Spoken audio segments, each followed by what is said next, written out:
D है, जो पाकिस्तान की बैकबोन है, जो पाकिस्तान की 60 से 70% पॉपुलेशन जो है जिस पे बेस करती है डायरेक्टली और इनडायरेक्टली। मुझे खुशी है सर कि जो फूड सिक्योरिटी के मिनिस्टर हैं राना तनवीर साहब, वो भी एक बहुत बड़े ज़मींदार हैं।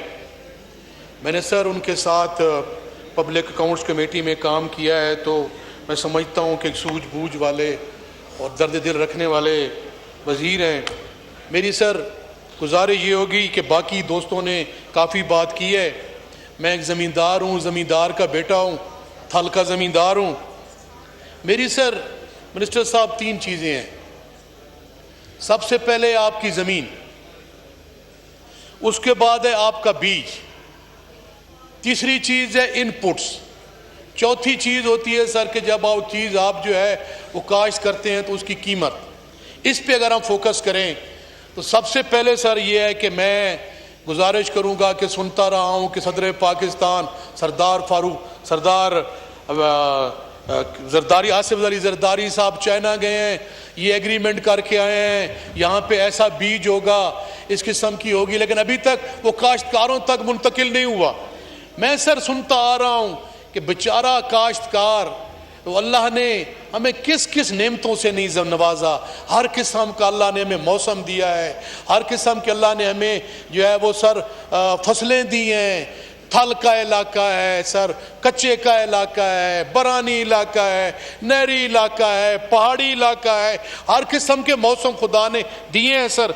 लेकिन सर मेरी गुजारिश सर ये है कि मैं थोड़ी सी आउट ऑफ द बॉक्स बात करना चाहता हूँ मिनिस्टर साहब, कि क्या मुझे यकीन है कि आपने जवाब में ज़रूर बताएंगे कि सर जो बीज एक इम्पॉर्टेंट चीज़ है, क्या हमने रिसर्च में इकोसिस्टम इंट्रोड्यूस करवाया है और मौजूदा हुकूमत ने उसके बारे में क्या इक़दाम लिए हैं?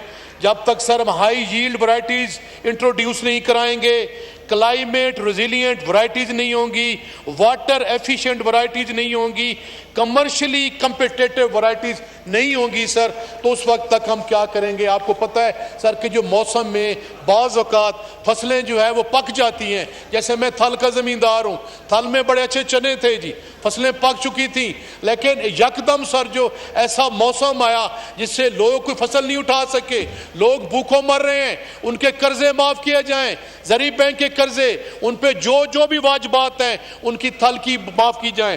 तो मेरी सर गुजारिश ये होगी कि क्या वजूहात हैं, डिप्टी स्पीकर साहब आप भी बड़े बिग लैंड लॉर्ड हैं, कि इंडिया का पंजाब और मुल्हिका पाकिस्तान का पंजाब, इंडिया के पंजाब में अगर बिजली जो है सर वो फ्री दे सकते हैं। पिछले दिनों में उनके चीफ मिनिस्टर को मान को मैं सुन रहा था, वो कह रहा था कि मैंने पंजाब के पूरे इंडियन पंजाब में बिजली मैंने फ्री कर दी है, और वो भी दिन के टाइम पे सर, रात के टाइम पे भी नहीं कि काश्तकार दिन के टाइम पे जाए। वो बता रहा था सर कि 76,000 किलोमीटर तक सर उसने नहरें खाले पुख्ता कर दी हैं, पानी का ज़िया ना हो सर। तीसरी सर वो बात कर रहा था कि सर क्या ये जो पाकिस्तान के बैंक्स हैं ये काश्तकार को लोन नहीं देते? मैं जमींदार का बेटा हूं सर, मैं लोन लेने के लिए जाता हूं सर, मुझे मैक्सिमम 6 लाख तक लोन देते हैं, मेरी सारी जमीन प्लज करा लेते हैं। वज़ीर ख़ज़ाना साहब, काश्तकार को अगर आप खुशहाल नहीं करेंगे, मेरी बात सुन लें, पाकिस्तान तरक्की नहीं कर सकता। अगर हम गंदम उगाना छोड़ दें काश्तकार, आपकी फ्लोर मिलें कैसे चलेंगी?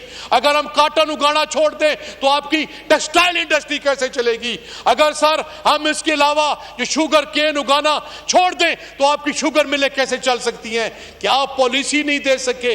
बदकिस्मती के साथ जो ज़री मुल्क है, 78 साल में हम ज़री पॉलिसी नहीं दे सके। मिनिस्टर साहब, मुझे खुशी होगी कि आप यहाँ अनाउंस करेंगे कि मैं ज़री पॉलिसी अनाउंस कर रहा हूँ, अगले 20 साल में आपकी ज़राअत जहाँ जाएगी। सर देखें, आप अपनी फील्ड में आते हैं, आप एक गोल सेट करते हैं, आप एक मैनिफेस्टो बताते हैं, मैं इसे जाग चलूँगा। जब आपकी ज़री पॉलिसी नहीं है तो तीसरी सर मैं बात करूँगा जनाबे वाला कि क्या गलत पॉलिसीज रही हैं आपकी, जो आपके काटन के जो सर आपकी स्ट्रेटेजिक क्रॉप है, आपने काटन की फसल को खराब करके वहां गन्ने की मिलें लगा दी, और आपके चीफ मिनिस्टर के रजीम में, मियां मोहम्मद नवाज शरीफ के रजीम में, जिनके बारे में सुप्रीम कोर्ट ऑफ पाकिस्तान का वर्डिक्ट है, उसके बावजूद पिछले दौर में सर जो पुरानी इनकी मिलें लगी हुई थी अपर पंजाब में, वो उखाड़ के वहां ले गए थे। जब आपकी पॉलिसीज गलत होंगी सर, तो मैं सर वाइंड अप कर रहा हूं सर। तो दूसरा सर ये जो है सर कि जो आपकी क्या वजूहत है सर, जब आप काटन की जगह आप शुगर मिलें लगा देंगे और सर वहां पे जो गना लगा देंगे, उसकी पानी ज्यादा मांगता है सर। तो मेरी सर शुक्रिया। अनिका मेहदी साहब। बहुत शुक्रिया जनाबे डिप्टी स्पीकर साहब, आपने मुझे बोलने का मौका दिया है। सर, फूड सिक्योरिटी सिर्फ चंद बोरियां गंदम की गोदामों में जमा करने का नाम नहीं, ये किसी भी खुददार मुल्क की आज़ादी और कौमी खुद मुख्तारी की ज़ामिन होती है।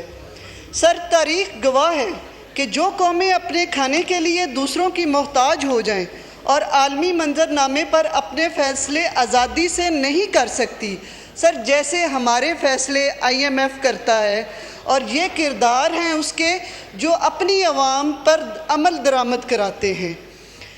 सर, अफसोस ज़री मुल्क होने के बावजूद हम आटा, चीनी, दालें, टमाटर, प्याज तक भी इंपोर्ट करने पर मजबूर हो गए। सर, इस ऐवान के लिए ये लम्हा फिक्रिया है कि मिडल मैन किसान का चूस रहे हैं, हुकूमत तमाशाई बनी हुई है। इस बहरान की सबसे बड़ी वजह एग्री रिसर्च से मुजरमाना गफलत है। सर, दुनिया स्मार्ट फार्मिंग पर चली गई है, हमारा किसान आज भी रवायती तरीके से की गई काश्त का रोना रो रहा है। हमारे पास ना जदीद बीज है, ना ही कोई लेटेस्ट टेक्नोलॉजी। सर, मेरा मुतालबा है कि हुकूमत होश के नाखून ले और फूड एमरजेंसी नाफिज करे, क्योंकि ये सियासत नहीं रियासत का मामला है। सर, ये मजाक है कि आपने किसान को सड़क पर ला खड़ा किया है और अवाम को भूख का कैदी बना दिया है। सर, हबीब जालिब का शेर है, शाहों के दरबारों से अब देखो तो क्या मिलता है, शाहों के दरबारों से अब देखो तो क्या मिलता है, एक कटोरा आटे का और एक थप्पड़ गाली का। सर, मैं इस मिनिस्ट्री की तारीफ कुछ इस तरह करूंगी कि ये मिनिस्ट्री ऑफ फूड सिक्योरिटी नहीं, ये ज़ख़ीरा अंदोज़ों को तहफ़्फ़ुज़ देने और आवाम को, ख़ुसूसन किसान को भूखा मारने का सरकारी लाइसेंस है। सर, गवर्नमेंट के पास ना तो गंदम का डाटा है और ना ही सप्लाई चेन का होश। ये हुकूमत एक ऐसे मुसाफिर की तरह है जो तूफ़ान में कश्ती बग़ैर चप्पू के चला रहा हो। सर, आज का सबसे बड़ा अलमिया ये है कि गरीब से जीने का हक छीन लिया गया है। सर, गवर्नमेंट सिर्फ एदादो शुमार के गोरख धंधे में मसरूफ़ है।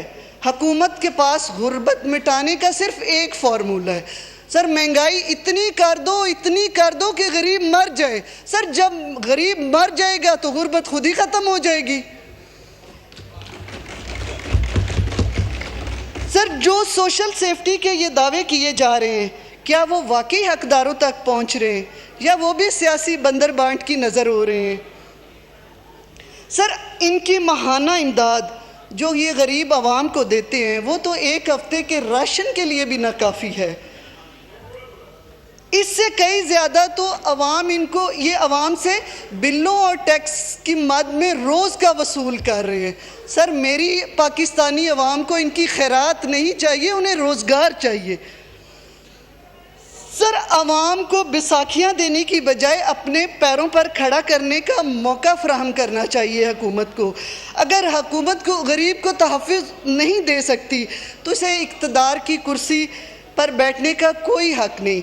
सर, हबीब जालिब ने इनके बारे में ये कहा था, इस रौनक से वो जीते हैं कि मरना ही नहीं, इस रौनक से ये जीते हैं कि मरना ही नहीं, तख्त पर बैठे हैं यूं जैसे उतरना ही नहीं। अल्लाह हाफिज़ है हमारे पाकिस्तान का, पाकिस्तानी अवाम का, जो इन